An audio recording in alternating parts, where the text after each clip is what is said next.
today's show, Ford says there's a hybrid and an all-electric version of the oh-so-popular F-150 Ute on the way. Tesla lays off 3,200 workers and ends its referral program as it hunkers down to get Model 3 standard range onto the road. And Lightning Motorcycles comes out of left field with a fast-charging pocket rocket that might be the first real challenger to zero motorcycles. These stories and more coming right next. This is Ecotricity's ecoTEC roundup show from New Zealand's only carboNZero certified renewable electricity company. We're 100% Kiwi and 50% community owned. Switch today at ecotricity.co.nz. Happy New Year, folks. Yeah, I know that sounds a bit weird to say midway through January, but this is our first official ecoTEC roundup show of the year, so it is about time that we ring it in for real. In America, the F-150 Ute is still king in terms of sales, despite Tesla doing pretty well with the luxury car market and stealing quite a lot of the market share. But of course, the F-150 isn't exactly what you'd call a clean green vehicle. And while in New Zealand the Ford Ranger is king, what I'm about to tell you may have an impact for Kiwi buyers too. You see, Ford is working on an all-electric and a hybrid version of its popular Ute at last, and that could mean an electric Ranger in the future too. Ford hasn't detailed when we should expect either model, but given the 13th generation F-150 is in its 4th year, I'm going to guess a new generation with electric options will be coming within the next 4.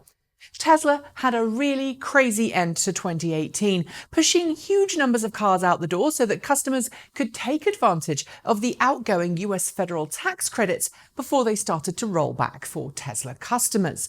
Yet, despite that massive push and massive increase in deliveries, Tesla has quietly announced that it will be laying off 3,200 workers. It follows the layoff of 9,000 employees back in June last year and hints that Tesla's production line is going increasingly automated. Tesla says it needs to further slimline its processes to ensure that it can bring the Model 3 standard range to market. Ford has announced a wide-ranging alliance this week with Volkswagen to work on a variety of different projects.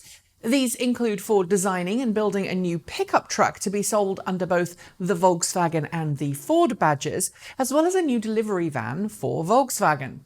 As part of the process, the two companies have said that their partnership might accelerate development of electric cars and autonomous vehicles, cutting costs in the long term and helping both bring new models to market in double-quick time.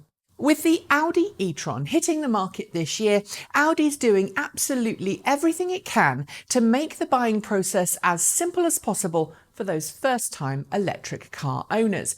And this week, it announced a new partnership with Amazon to ensure that customers have a charging station installed and ready to go when their car is ready to be picked up from the dealership, offering customers a choice of standard, better, and best, the standard being the portable granny cord, while the best option a dedicated charging station. Amazon will take care of shipping and installation of your e-tron charging station, just as it has to date with regular customers on the site.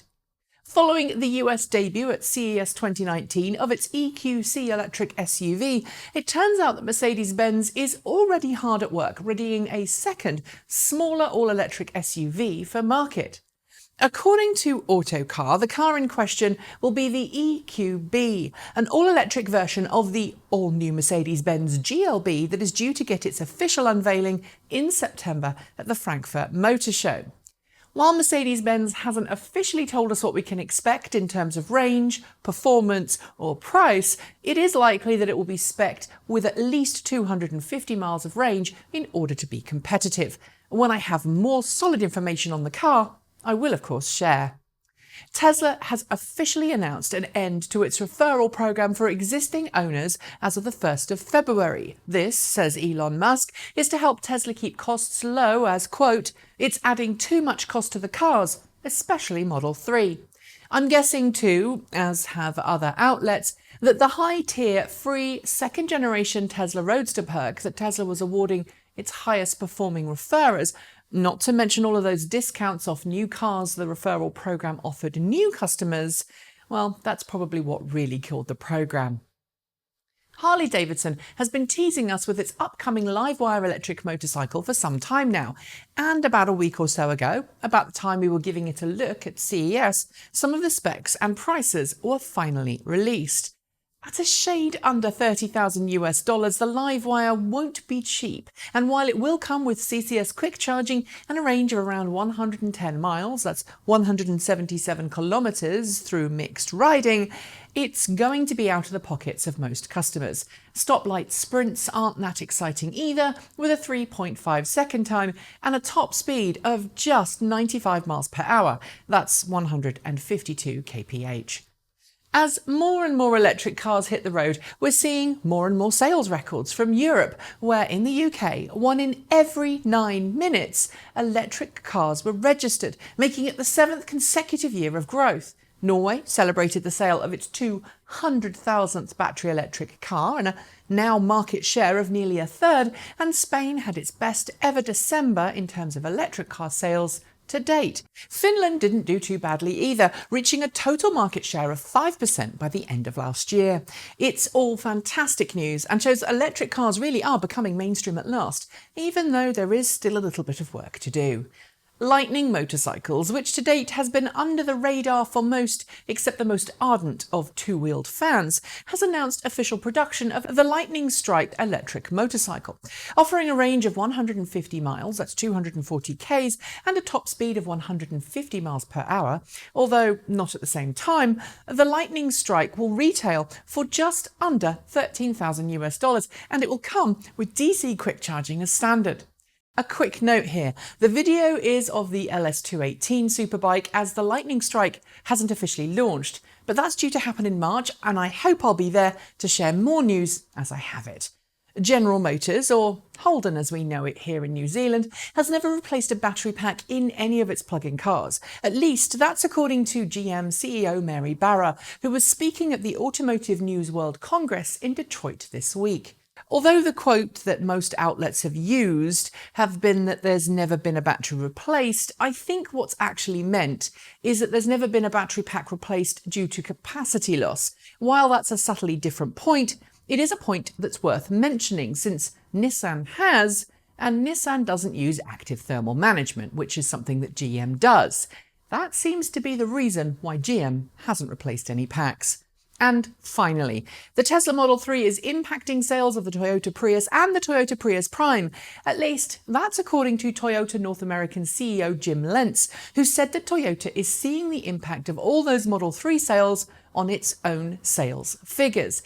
Yet despite that, he and Toyota doesn't appear to be sold on electric cars, saying that growth in electric vehicles isn't super large and cost and range anxiety are still a problem. It does feel a little like Toyota is sitting at the back of the metaphorical class with its fingers in its ears screaming, la la la la, and it's going to cause a problem, a big problem for the future, I think. And on that note, I am going to say goodbye. Don't forget to like, comment and subscribe. Don't forget to tell your friends about this show and the channel. And if you've got some feedback, well, as always, you can send it our way. While I'm at it, why not hit that notification bell so you don't miss out on our next episode? And you also should switch to New Zealand's only carboNZero certified renewable electricity company. Go on, ditch those emissions for 2019 and go completely zero carbon. Thanks for joining me. I'm Nikki Gordon-Bloomfield. Ka kite. See you next time.